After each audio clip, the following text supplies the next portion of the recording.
Hello everyone, এখন বাজে প্রায় সকাল 5:30টার মতো। আর আমি রেডি হয়ে গেছি আর আমার বিটুকেও রেডি করিয়ে দিয়েছি। আর আজকে আমরা যাব ঘুরতে। আর আমার সঙ্গে যাবে সুইটি, ওর হাজব্যান্ড, আমার হাজব্যান্ড, আমার মেয়ে, আর আরও দুজন গেছিলো তো।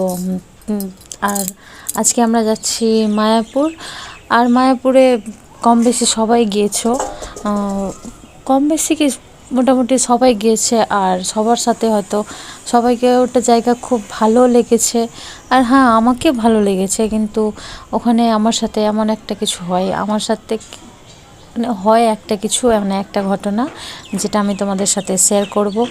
আর শেয়ার অবশ্যই করব, অবশ্যই করতেই হবে, কারণ ব্যাপারটা সবারই জানা উচিত। আর তোমরা সবাই কমেন্টে জানিও যে আমি ওটা ঠিক করেছি না ওই মহিলাটা ঠিক করেছে। তো এখন আমরা ট্রেনে উঠে গেছি। আর ট্রেনে মেয়ে খুব বিরক্ত করছিল, খুব একটা বিরক্ত করেনি, একটু একটু বিরক্ত করছিল। আর ওর পাপা ওকে নিয়ে ঘোরাঘুরি করছিল এদিক সেদিক, মাঝে মধ্যে জল খাচ্ছিল। আর আমরা সবাই এমনি বসে বেশ ভালোই মজা করছিলাম। তারপর আর যে হারে গরম পড়েছিল, মানে কিছুদিন আগে কতটা গরম ছিল তোমরা সবাই জানো যে কতটা গরম পড়েছিল। তার মধ্যে আমরা ঘুরতে চলে গেছিলাম মায়াপুর থেকে তারাপীঠ। হ্যাঁ, আর মায়াপুরে আমার সাথে যতটা খারাপ হয়েছে তারাপীঠে এসে ততটা বেশি ভালো লেগেছে এবার। এর আগের বারও গেছি তারাপীঠ, অতটাও আমাকে ভালো লাগেনি, কারণ আমি ঠিকঠাক করে পুজোই দিতে পারিনি, ওই জন্য ভালো লাগেনি। এবার ভালো লেগেছে, কারণ একটা জিনিস হয়েছে, ওই জন্য আমাকে খুব ভালো লেগেছে। খুব মানে আমি আশাও করিনি, ভাবতেও পারিনি যে ওই জিনিসটা আমাদের সাথে হবে বা কিছু। আর এটা হচ্ছে ফারাক্কা ব্রিজ, যেটা অনেকটাই বড়, মানে অনেকটাই বড়। আর ভিডিও করতে করতে পাশ দিয়ে একটা ট্রেন মানে মালগাড়ি যাচ্ছিল, তো অতটা ভিডিও করা হয়নি। তারপর আমরা মায়াপুরে পৌঁছে গেছিলাম, মানে নবদ্বীপ ধামে মানে পৌঁছেছিলাম। ওখানে স্টেশনে নেমে তারপর ওখান থেকে টোটো করে ভিতরে যেতে হয় ফেরির ঘাট। আর আমরা লঞ্চে, যারা নৌকাতে যায় তাদের 5 টাকা লাগে, আর যারা লঞ্চে যায় তো ওদের 10 টাকা। আমরা লঞ্চে গেছিলাম, কারণ খুব অনেক অনেক বেশি রৌদ্র ছিল, আর আমার মেয়ে খুব ছোট, তো ওর অসুবিধা হতো তাই। আর এমনিতেও লঞ্চে যাওয়া ভালো ওটা থেকে। আর এখানে নদীটা তোমরা সবাই জানো, যারা যারা জানো না তাদেরকেও বলে দিচ্ছি যে এই নদীটাতে দুটা, মানে এটা একটা জল আর একটা কালো কালারের জল আছে, যেটা দুটো একসাথে কখনো মেশে না। দুটো ভিডিওতে বোঝা যাচ্ছে কিনা বলতে পারবো না, কিন্তু দেখো তোমরা বুঝতে পারবে দূর থেকে যে এই যে জলটা কালো আর এদিকটা একটু ঘোলা জল হয়ে আছে, যেটা একসাথে কখনো মেশে না। তো আমরা মায়াপুর পৌঁছে গেছিলাম, মানে ঘাট পার হয়ে তারপর মায়াপুর পৌঁছে গেছিলাম। তারপর আমরা ওখান থেকে আমরা টোটো করে আবার আমরা গদা ভবনে চলে গেছিলাম ওখানে রুম নেওয়ার জন্য, বাট ওখানে রুম পাইনি। আর এটা হোটেলের খাওয়ার যে একদম জঘন্য খাওয়ার, একদম কিছুই ছিল না খাওয়ার। আর যে হোটেলে ছিলাম সেটা আমি ভিডিও করতে পারিনি, কারণ খুব বেশি ক্লান্ত হয়ে গেছিলাম। তারপর আমরা হোটেলে গিয়ে সবাই ঘুমিয়ে পড়েছিলাম।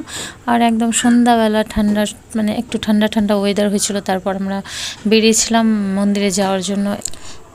এবার তোমাদের বলি আমার সাথে কী হয়েছিল। আমরা যখন মেন মন্দিরে, মানে যেখানে রাধাকৃষ্ণ থাকে, অষ্টসখী, যে মানে পুরো মানে মেন যেখানে সন্ধ্যা আরতি হয় সেখানে গেছিলাম। আর আমার মেয়েকে নিয়ে গেছিলাম ভিতরে, কতটা ভিড় তুমি বুঝতেই পারছো সন্ধ্যার সময়। এবার মেয়ে খুব বিরক্ত হচ্ছিল, ওর খিদা পেয়েছিল, তো আমি মেয়েকে একটু ব্রেস্ট ফিড করাচ্ছিলাম। তো সেটা নিয়ে একটা মহিলা বলছিল যে না, এখানে করানো যাবে না, এখানে খাওয়ানো যাবে না, আপনি বাইরে যান। ওটা নিয়ে তর্কাতর্কি হয়েছিল, অনেকটাই হয়েছিল।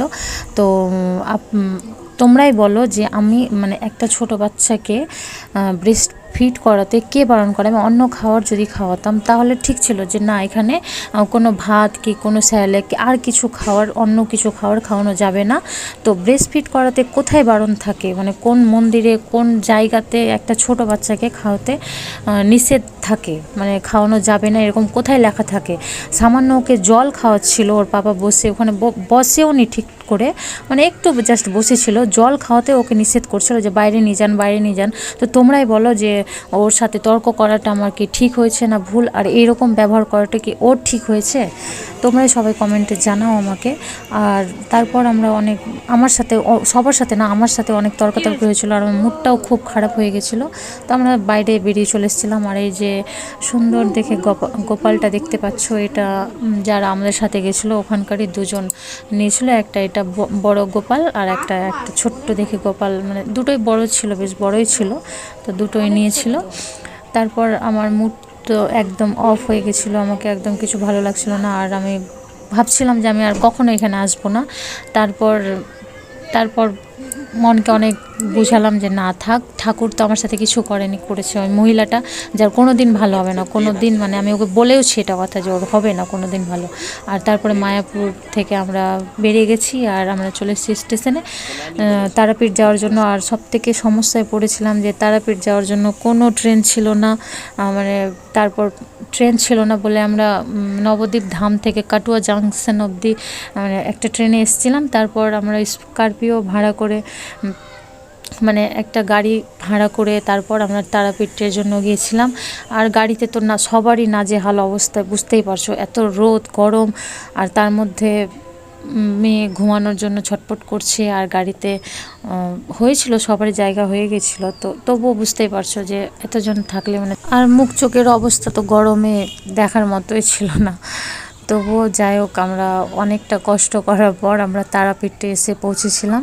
আর এটা হচ্ছে পার্ট 1, কারণ মানে সবটা একসাথে দিলে অনেক অনেক বড় ভিডিও হয়ে যেত। তো এটা পার্ট 1, আর পার্ট 2-এ আমি তোমাদের সাথে তারাপীঠের ঘটনাটা শেয়ার করব, যেটা শুনে তোমাদের মন অনেক হ্যাপি হয়ে যাবে। আর আমরা তারাপীঠ পৌঁছে গেছি। আর অবশ্যই কমেন্টে জানাও যে মহিলাটা ঠিক করেছিল না ভুল।